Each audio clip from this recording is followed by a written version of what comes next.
de Simon André, une voiture certainement. À côté d'elle, elle évite de Romain Cher avec le numéro 1.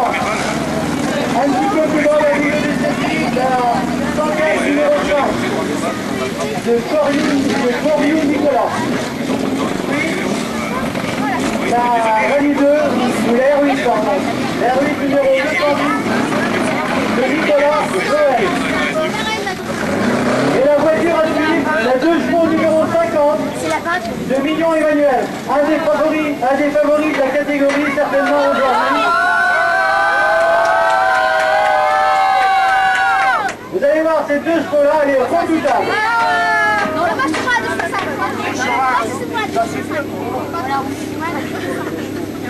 C'est lui, c'est lui. Plus grand, c'est une 427 numéro 86 de Lisa Jean-Marc et la rallye 2 de Lantéry, Max Lantéry, numéro 34. Alors normalement, Max Lantéry, qui s'est classé à l'intérieur du circuit, est à la porte à l'avantage.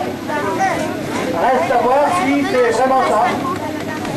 Moi je pense que c'est plutôt du côté du milieu que le terrain est le plus favorable pour le moment.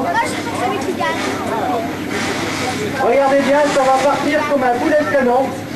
Alors vous voyez là actuellement, on met une petite motte de terre devant les roues parce que les voitures ont tendance à avancer, le terrain est un petit peu en pente et elles ne doivent pas bouger quand elles sont sous les ordres du directeur de course pour le départ. Si la voiture avance un petit peu avant le moment prévu pour partir, c'est un faux départ. Alors c'est pour ça, plutôt que de tirer le frein à main, on met une petite motte de terre et la voiture reste calée en attendant le départ. Le départ est imminent. On attend entrée grise, la manche numéro 4. On attend la manche numéro 4, la manche numéro 5. Alors c'est d'ici que va se jouer probablement. Voilà, ça passe juste, les roues de balle sont un petit peu froissées. Les carrosseries aussi. Ça tape dans le bas du circuit d'abord. La R8 est à 30 en tête. C'est vrai que les R8 sont aussi redoutables au démarrage. Mais je ne pense pas qu'elle reste très longtemps en tête devant. Les 2 chevaux vont probablement la passer. À moi.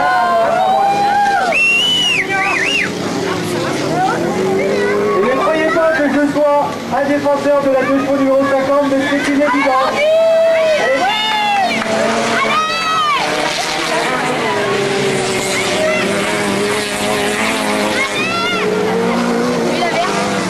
Je pensais voir la Mi 6 ou la Mi 8 plutôt à meilleure place aussi. Bon, apparemment,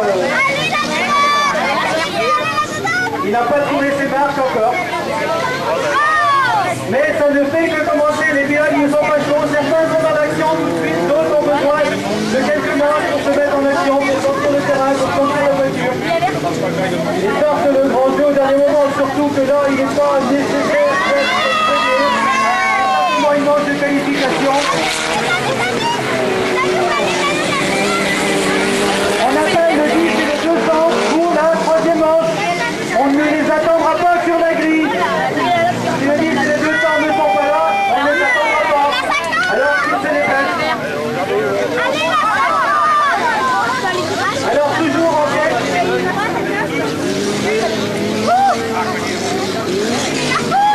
Toujours en tête, la R8 de Nicolas Joël.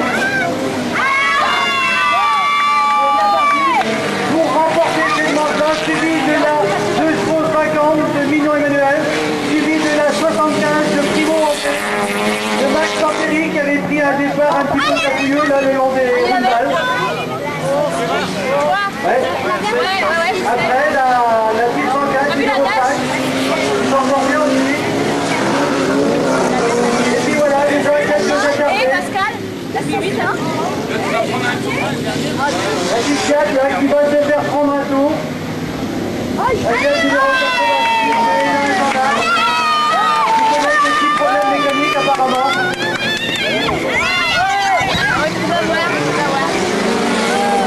Il m'a semblé tout à l'heure lors du départ, du capillage du départ, le voir percuter un petit peu une voiture devant lui. Alors peut-être que c'est ça la cause de ces ennuis mécaniques actuellement.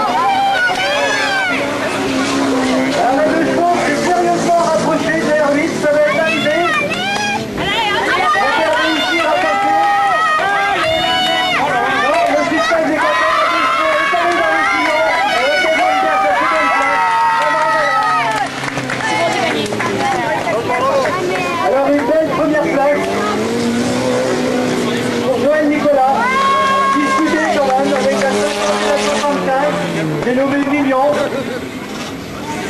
et André Primo. Ils se sont bien battus ces trois-là. Je pense qu'il va falloir les suivre pendant toute la journée.